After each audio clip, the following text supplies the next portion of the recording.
Banyuwangi sangat kaya kuliner tradisional yang menggoda selera. Kalau kesini, lidah kalian bisa terpuaskan meski coba menyantap kuliner khas pedesaan saja.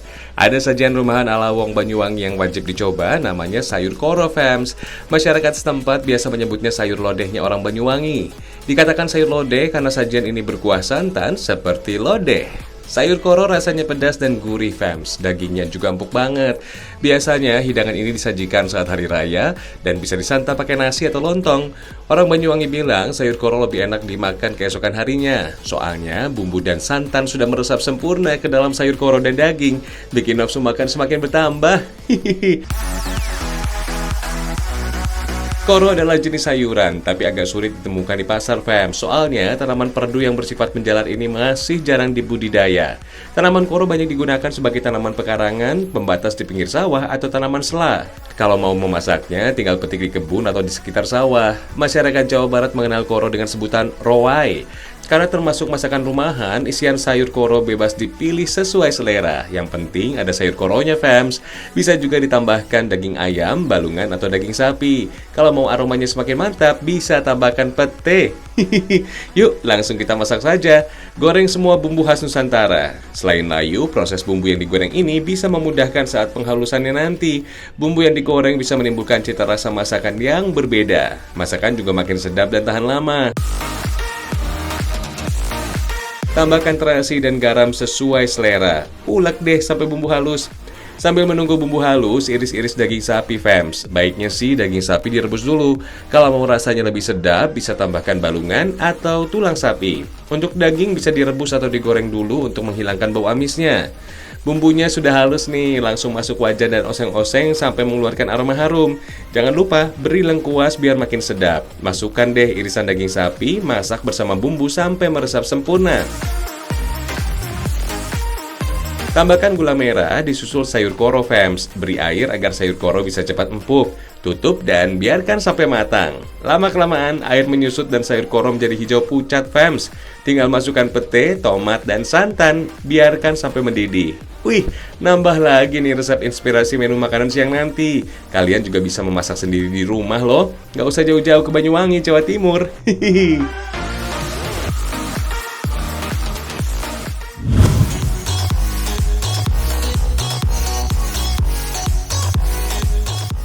Fams, banyak kuliner jadul di Banyuwangi yang masih menggunakan cara tradisional dalam proses pembuatannya.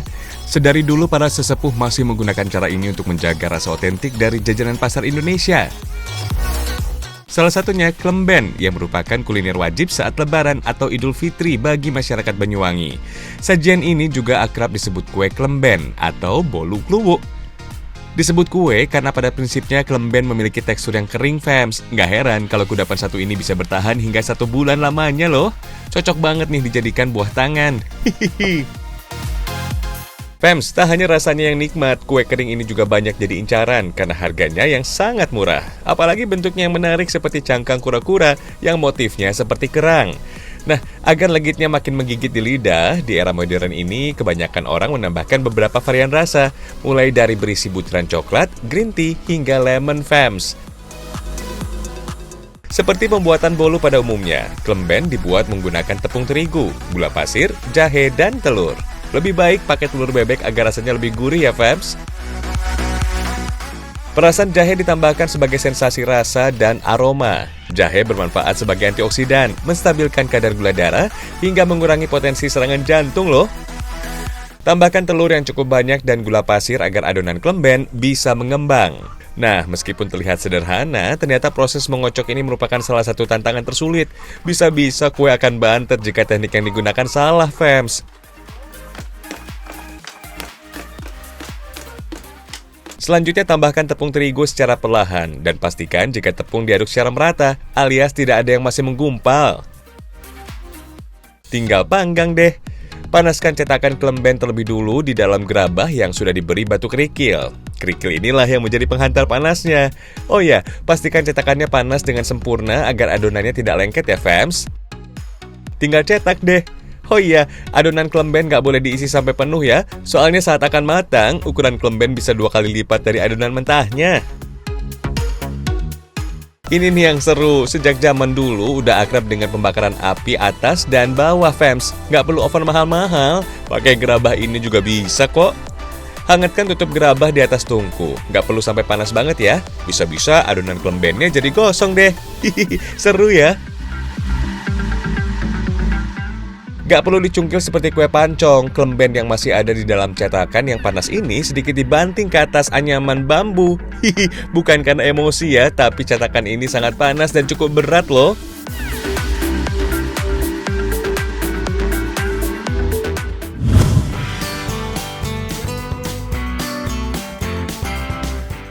Salah satu kudapan khas Banyuwangi, Jawa Timur adalah klanting alias cenil fams. Biasanya makanan tradisional ini disajikan dengan parutan kelapa dan gula merah cair.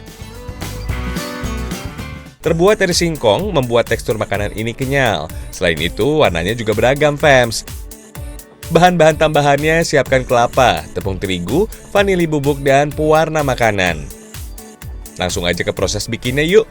Parut singkong yang sudah dikupas dan dicuci bersih, kemudian peras untuk diambil ampasnya. Fams, singkong mengandung kadar air yang tinggi, yaitu sekitar 60 hingga 70%, sementara saripatinya ini nggak dipakai dulu. Kalau kadar airnya sudah berkurang, selanjutnya ampas singkong dibagi menjadi beberapa bagian untuk ditambahkan pewarna makanan. Oh iya, menurut masyarakat Jawa, kata cenil sendiri diambil dari kata centil. Soalnya makanan yang satu ini dibuat berwarna-warni, sehingga menggoda para peminatnya. Ampas singkong yang sudah berwarna direbus kurang lebih 20 menit untuk membuat teksturnya jadi lebih kenyal ya. Kalau sudah matang, harus segera dicampur dengan tepung terigu dan vanili ya fams. Kalau ditunggu sampai dingin, adonannya bisa menggumpal tuh.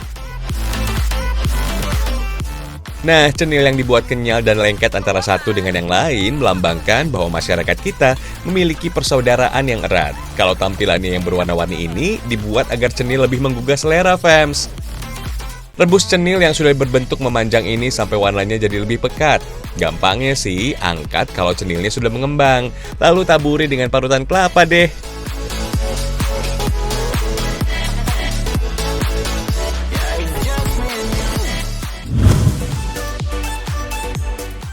Masih dari dunia kuliner fams, di Banyuwangi ada masakan tradisional yang mulai langka, bekamal namanya. Sajian khas suku Osing ini terbilang unik karena dibuat dari daging sapi yang difermentasi.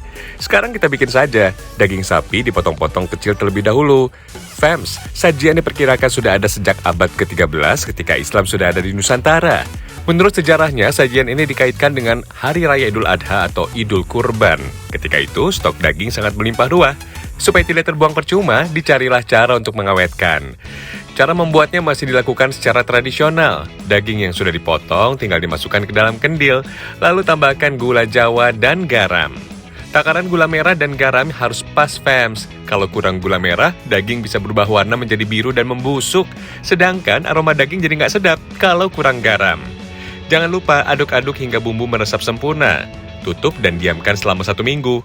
Dulu masyarakat asli Banyuwangi terbiasa menggunakan kendil untuk proses fermentasi bahan makanan. Soalnya alat masak ini terbilang lebih mudah menyerap bakteri daging. Nah, ini dia daging yang sudah difermentasi. Tekstur dagingnya jadi lebih kenyal, fams.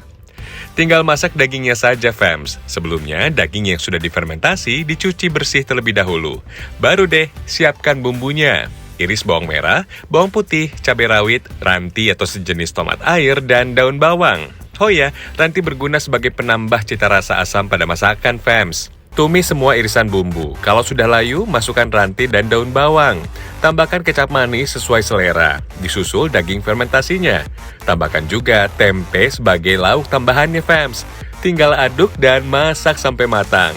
Oh ya, daging fermentasi juga bisa diolah menjadi masakan apa saja. Tinggal sesuaikan saja dengan selera kalian, praktis dan enak. Lanjut, letakkan nasi di atas daun pisang. Susun juga tumisan bekamal tadi, lalu gulung sampai rapi. Sekilas, cara masaknya seperti membuat sushi. Bedanya, bekamal harus dimasukkan ke dalam bambu. Tinggal dibakar deh, karena nasi dan bekamalnya sudah matang, jadi cukup sebentar saja membakarnya, fams. Bekamal siap disajikan.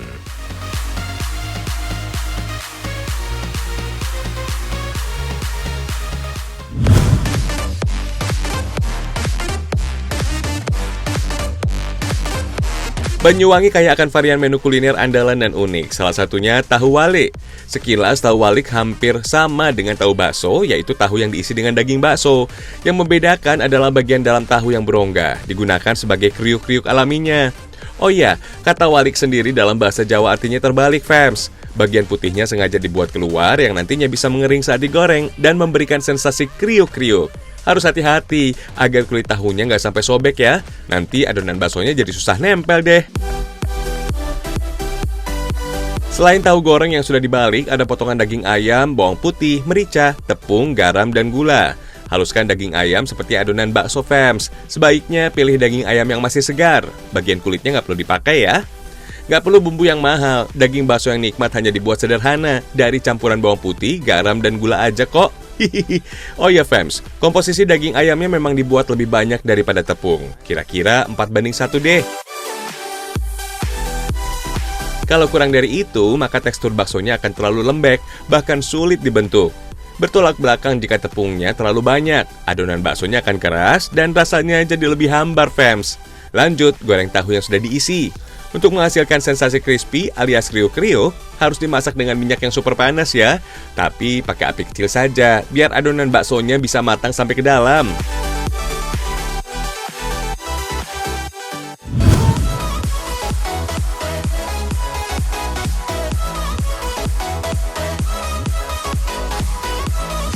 Ngomongin tentang tahu ternyata sudah dikenal sejak zaman dinasti Han 2200 tahun yang lalu loh fams. Siapa sangka kalau tahu sebenarnya berasal dari negara Tiongkok. Gak heran tahu telah tersebar ke seluruh penjuru dunia karena dibawa masyarakat Tiongkok merantau. Seperti tempe, tahu menggunakan kedelai sebagai bahan bakunya. Setelah dicuci bersih, giling kedelai untuk mendapatkan tekstur yang diinginkan. Sebelumnya, kedelai juga harus direndam selama kurang lebih 3 jam.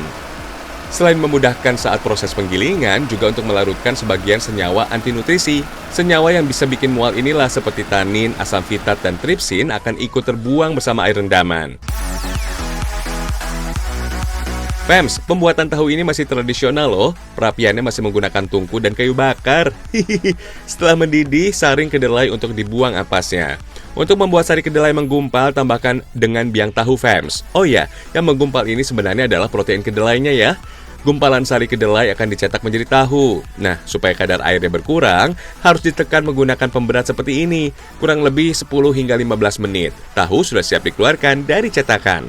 Jangan lupa dipotong kecil-kecil untuk memudahkan saat dijual dan dikonsumsi ya. Tahu yang dibiarkan dalam suhu ruang akan membuat teksturnya kering. Selain itu akan terjadi proses fermentasi yang membuat tahu menjadi asam. Dengan perendaman seperti ini akan menjaga tekstur dan mutunya tetap layak konsumsi, fams. Tahu milik Pak Sutikno ini dijual dalam bentuk yang sudah matang loh. Berbeda dengan produsen tahu di desa Sumberbulu, Songgon, Kabupaten Banyuwangi lainnya. Oh iya, rongga pada tahu terbentuk karena tahu yang masih mentah mengandung air. Saat digoreng, uap air akan mendesak tahu sehingga terbentuklah rongga.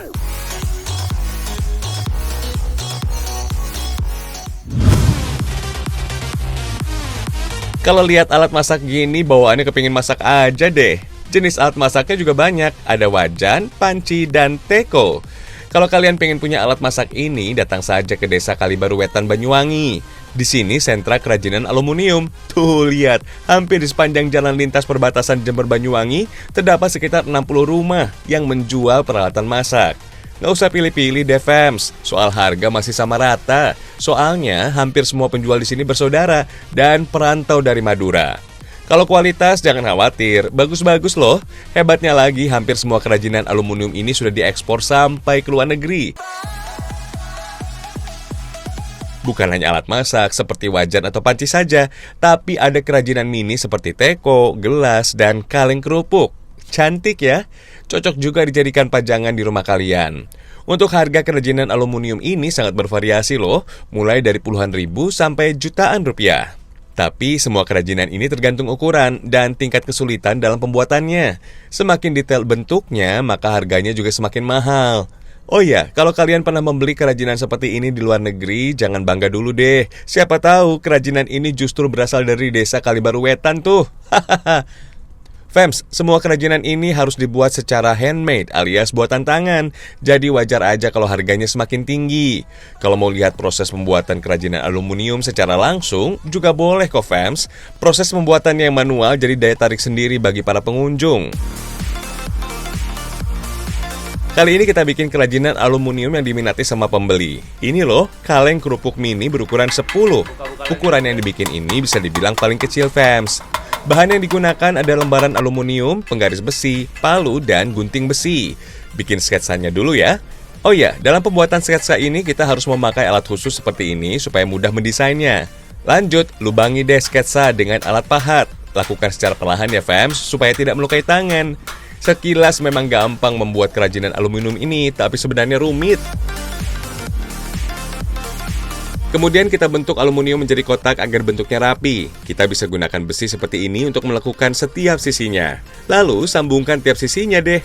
Pastikan tiap sisi terkunci dengan baik supaya tidak mudah terbuka. Terus kita buat deh penutupnya. Nah, bagian inilah yang paling sulit dalam proses pembuatan kaleng kerupuk mini. Kalau bulatnya tidak rata, bisa-bisa tutupnya nggak pas dengan kotaknya. Oh iya Fams, kerajinan aluminium ini sudah ada sejak tahun 60-an. Meski sebagian besar pengrajinnya berasal dari Madura, kerajinan ini justru pertama kali dibuat oleh orang Madiun loh. Awalnya kerajinan yang dibuat hanya wajan dan panci. Seiring meningkatnya permintaan pasar, berkembang menjadi puluhan jenis. Sekarang tinggal pasang penutupnya deh. Lanjut pasang kaca dan tutup bagian bawahnya. Tara, kaleng kerupuk mini sudah jadi nih. Unik kan Fams? Nggak cuma jadi pajangan aja, kaleng ini juga multifungsi loh. Bisa dipakai sebagai wadah alat make up, celengan, atau bumbu dapur. Suka-suka kalian aja deh. Hihihi.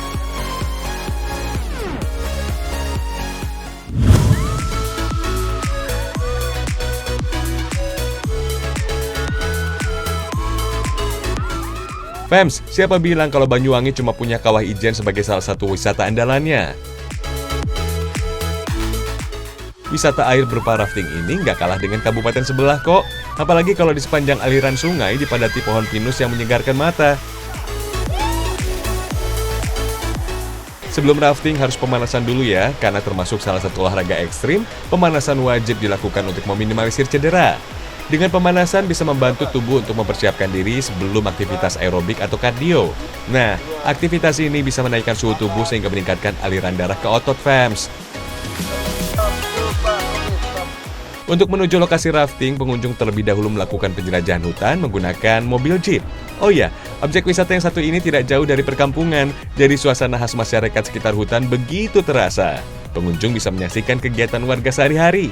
Hanya sekitar 10 menit, suara gemercik air semakin terdengar. Sungai yang terletak di kaki Gunung Raung ini memiliki ketinggian 600 meter dari permukaan air laut. Cukup dingin ya, Fams. Oh ya, jangan lupa dengarkan instruksi dari pengelola ya.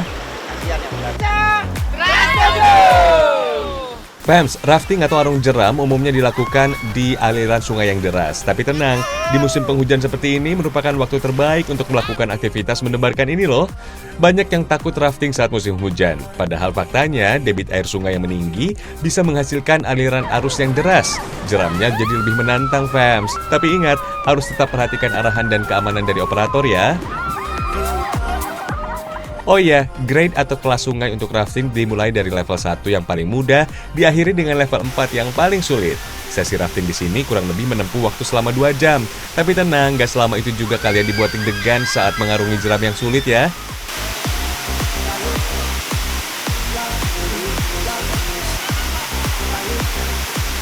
Di tengah jalan ada waktu istirahatnya kok, sambil menikmati minuman hangat dan beberapa potongan cemilan sederhana.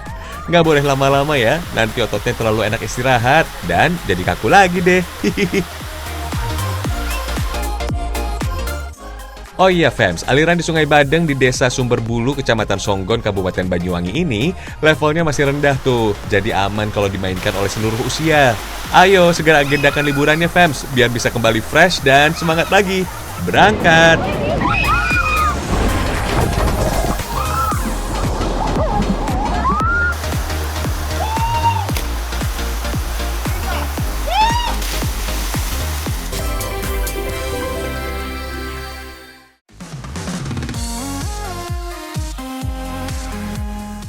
Nggak terasa sudah 30 menit Ragam Indonesia kasih info yang menarik. Jangan lewatkan esok hari ya fams. Ragam Indonesia istimewa.